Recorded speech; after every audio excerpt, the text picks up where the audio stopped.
Panchayat president മെമ്പറാണ്. എന്താ പേര്? സാദിൽ.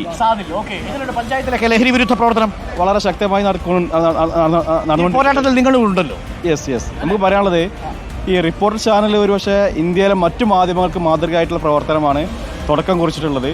വളരെ പോസിറ്റീവായി തന്നെയാണ് കേരളത്തിലെ ജനത നിങ്ങളുടെ ഈ ലഹരിക്കെതിരെയുള്ളൊരു ക്യാമ്പയിൻ നോക്കിക്കാണുന്നത്. അരീക്കോട് പഞ്ചായത്ത് എന്ന് പറഞ്ഞാൽ വളരെ സൗഹൃദത്തോടുകൂടി മുന്നോട്ട് പോകുന്ന ഒരു പഞ്ചായത്താണ്. വളരെ എല്ലാവരും ഒറ്റക്കെട്ടായി കൊണ്ട് ഈ ലഹരിക്കെതിരെ അതിശക്തമായ രീതിയിലേക്ക് പ്രതികരിക്കും.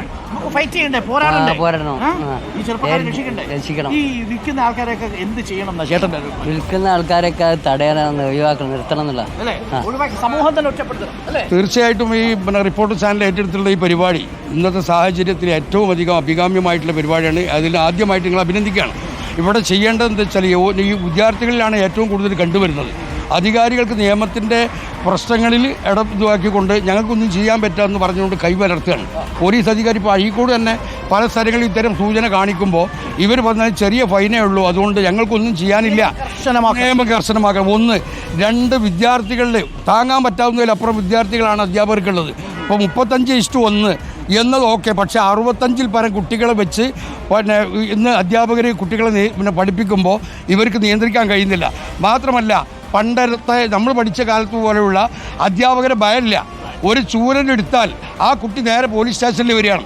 ഇവിടെ അരീക്കോട് തന്നെ 4ാം ക്ലാസ് പഠിക്കുന്ന കുട്ടി നേരെ പോലീസ് സ്റ്റേഷനിൽ വന്നിട്ട് എന്നെ അധ്യാപകൻ മർദ്ദിച്ചു എന്ന് പറഞ്ഞ് എനിക്ക് കേസ് വേണം എന്ന് പറഞ്ഞ സാഹചര്യം ഉണ്ടായിട്ടുണ്ട്. അധ്യാപകരെ കാണുമ്പോൾ കുട്ടികൾക്ക് ഭയം ഉണ്ടായിരുന്നു. പണ്ട് ട്രൗസറിൽ മൂത്രമൊഴിച്ചു നമ്മൾ അധ്യാപകനെ കണ്ടപ്പോൾ. ഇന്ന്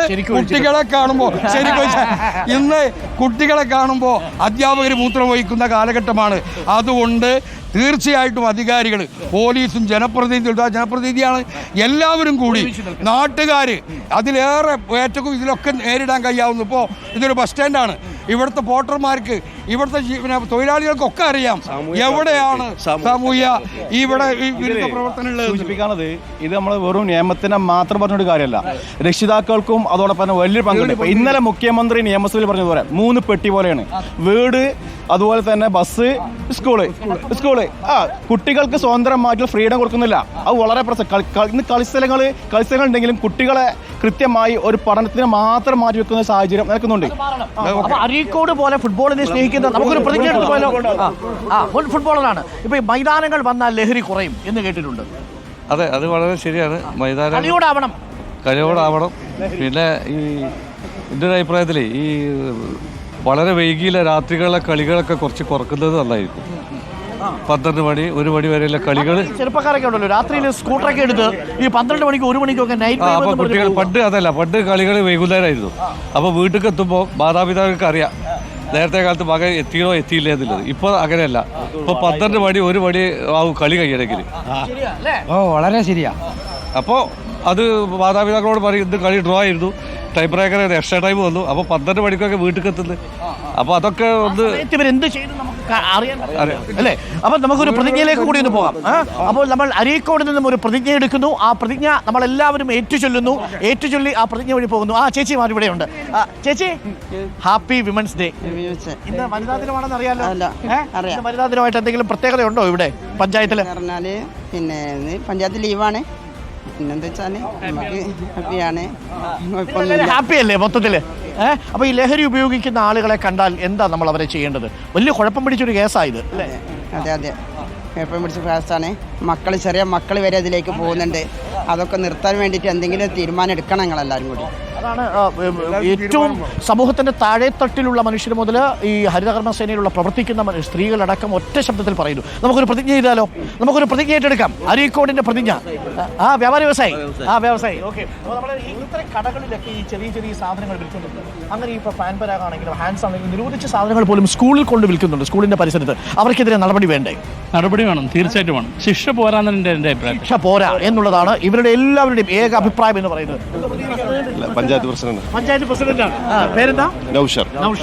എന്താണ് നമുക്ക് ചെയ്യാൻ കഴിയുക? അതിന് കൂട്ടമായിട്ടുള്ള പ്രവർത്തനം വേണം. എല്ലാവരുടെയും കൂട്ടമായ പ്രവർത്തനമാണ് നാടിന് വേണ്ടത്. ഇതുപോലെ ഇപ്പോൾ ഞങ്ങൾ എല്ലാവരും ഒരു പ്ലാറ്റ്ഫോമിലാണ് ലഹരിക്കെതിരെ അരീക്കോട് ഗ്രാമപഞ്ചായത്ത് എല്ലാവരും ഒറ്റക്കെട്ടായി ഒരു പ്ലാറ്റ്ഫോമിൽ നിന്നുകൊണ്ടാണ് പ്രവർത്തിക്കുന്നത്. തീർച്ചയായും ഇതിന് ഫലം കാണുമെന്നുള്ളതാണ് ഞങ്ങൾ വിശ്വസിക്കുന്നത്. ഓക്കെ, അപ്പോൾ നമ്മൾ പഞ്ചായത്ത് പ്രസിഡന്റിന്റെ, നമ്മൾ ഹരിതകർമ്മ സേനയുടെ, പഞ്ചായത്ത് പ്രതിനിധികളുടെ ഒക്കെ പിന്തുണയോടുകൂടി നമുക്ക് ആ പ്രതിജ്ഞയിലേക്ക് കടക്കാമെന്ന് തോന്നുന്നു അല്ലേ?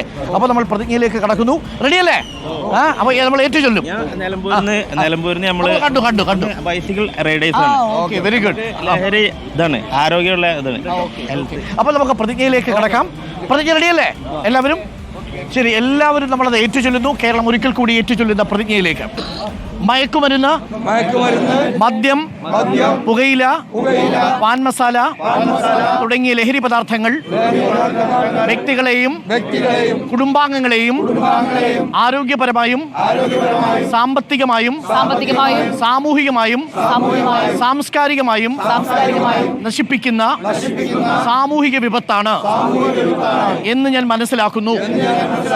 ഞാൻ ഏതെങ്കിലും ലഹരി പദാർത്ഥങ്ങൾ ഉപയോഗിക്കുകയോ അതുപയോഗിക്കുവാൻ മറ്റുള്ളവരെ പ്രേരിപ്പിക്കുകയോ ചെയ്യുകയില്ല എന്നും ലഹരി വിരുദ്ധ പ്രവർത്തനങ്ങളിൽ പങ്കെടുത്ത് എന്റേതായ കടമ നിറവേറ്റുമെന്നും ലഹരിമുക്ത സമൂഹത്തിനായി പ്രയത്നിക്കുമെന്നും ഞാൻ പ്രതിജ്ഞ ചെയ്യുന്നു. ആ പ്രതിജ്ഞ അരീക്കോടിന്റെ പ്രതിജ്ഞയാവട്ടെ, കേരളത്തിന്റെ പ്രതിജ്ഞയാവട്ടെ. ഓക്കെ, പഞ്ചായത്ത് പ്രസിഡന്റ് ഉഷാറാക്കണം. അപ്പൊ ഹരിതകർമ്മ സേനയിലെ എല്ലാ പോരാളികൾക്കും അഭിവാദ്യങ്ങൾ ഒരിക്കൽ കൂടി പൊളിക്കണം അല്ലേ? BJP പ്രതിനിധി. അപ്പൊ നമ്മൾ ഒരുമിച്ച് നിന്ന് കക്ഷി രാഷ്ട്രീയ ഭേദമന്യേ പോരാടും അല്ലേ? എല്ലാവരും ചേർത്ത് പിടിക്കും. എന്താണ് പേരെന്താ നമ്മുടെ? ഉണ്ണികൃഷ്ണൻ. ഓക്കെ, അപ്പൊ ഉഷാറാവട്ടെ. അപ്പൊ താങ്ക് യു. അപ്പൊ ലഹരിയും വേണ്ട, ലഹളയും വേണ്ട. നല്ല ശിക്ഷ കൊടുക്കണം. ഗവൺമെന്റുകൾ, state government as well as central government നടപടി എടുക്കണം. ഗുജറാത്ത് ആണ്, അദാനിയാണ് ഇതിന്റെ, അദാനി പോർട്ടലിലൂടെയാണ് ഇത് വരുന്നത്. പലയിടങ്ങളിലും വരുന്നുണ്ട്. അതിൽ മുദ്ര പോർട്ടൽ ഒരു ഹബ്ബായി മാറുന്നുണ്ട്. അപ്പൊ പിടിച്ചെടുക്കുന്ന സാധനങ്ങൾ എന്ത് ചെയ്യുന്നു? ശിക്ഷാ നിയമങ്ങൾ കർശനമാക്കണം എന്നുള്ളതാണ്. Okay, happy women's day. Smriti പിടിച്ചോളൂ. നമ്മുടെ അരീക്കോടുള്ള നമ്മുടെ ഹരിതകർമ്മ സേനയിലെ പോരാളികൾ. എന്താ പേര് ചേച്ചിയുടെ? രമ്യ. ബേബി. ഓ സുഖം. ഓ ഹാപ്പി. മതിയോ നിങ്ങൾക്ക്? എല്ലാ ദിവസവും എന്തും വേണം. രാത്രി ഇറങ്ങി നടക്കണം. ആരെയും പേടിക്കാതെ നടക്കണം. ആരും നമ്മൾ ചൂഷണം ചെയ്യില്ല. വേണ്ടേ? വേണം. വാർത്തയൊക്കെ കാണാറുണ്ട്, സ്ഥിരമായിട്ട് കാണാറുണ്ട്. കണ്ടുകൊണ്ട് ഓടിക്കച്ച് വന്നതാ. അപ്പൊ നമുക്ക് എന്തായാലും ഹരിതകർമ്മ സേനയുടെ വക ലഹരിയും വേണ്ട, ലഹളയും വേണ്ട, ഹാപ്പി വിമൻസ് ഡേ. അപ്പൊ എല്ലാവിധ അഭിവാദ്യങ്ങളും ഏൽപ്പിക്കുന്നു. ബാക്കിയുള്ള 30ഓളം ആൾക്കാരില്ലേ നിങ്ങളുടെ കൂടെ? അവർക്കോടും ഞങ്ങളുടെ എല്ലാവരുടെയും അഭിവാദ്യങ്ങൾ അറിയിക്കുക.